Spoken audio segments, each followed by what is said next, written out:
অপ্রিয় পুরুষ। জানি না কেন আপনাকে অপ্রিয় বলে সম্বোধন করতে ইচ্ছে হলো। অপ্রিয় তো মানুষ তখন হয় যখন মানুষটা পছন্দের থেকে অপছন্দে পরিণত হয়, কিন্তু আপনি তো আমার কোনো কালেই পছন্দের ছিলেন না। তবে কেন এরকম নামে সম্বোধন করতে ইচ্ছে হলো? যাক, বাদ দিই।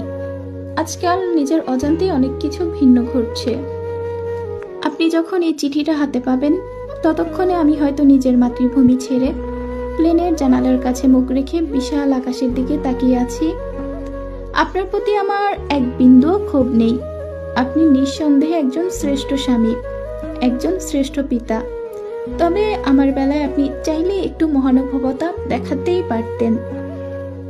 আমি তো আপনার কাছে ভালোবাসা চাইনি, শুধু চেয়েছিলাম প্রমাণ করতে যে পৃথিবীর সকল সৎমা খারাপ হয় না। কোনো সৎমা আপন মায়ের চেয়েও আপন হতে পারে।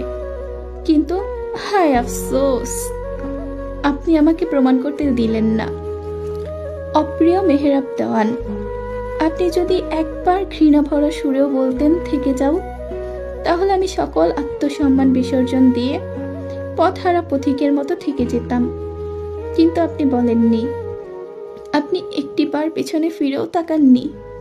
ছোট তরুণাকে বলবেন না আমি আপনার প্রতি অভিমান করে হারিয়ে গেছি।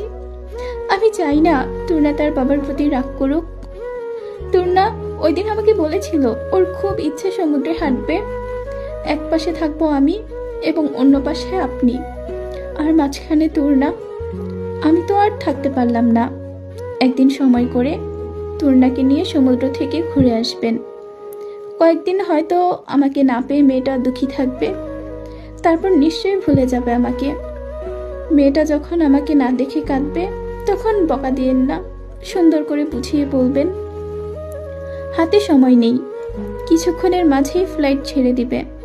তা না হলে আরেকটু লিখতাম। আমার জীবনের বড় আফসোস, আমি কোনোদিন কারো ভালোবাসা পাইনি। এই পৃথিবীর কেউ আমাকে ভালোবাসেনি। ইতি, কেউ না।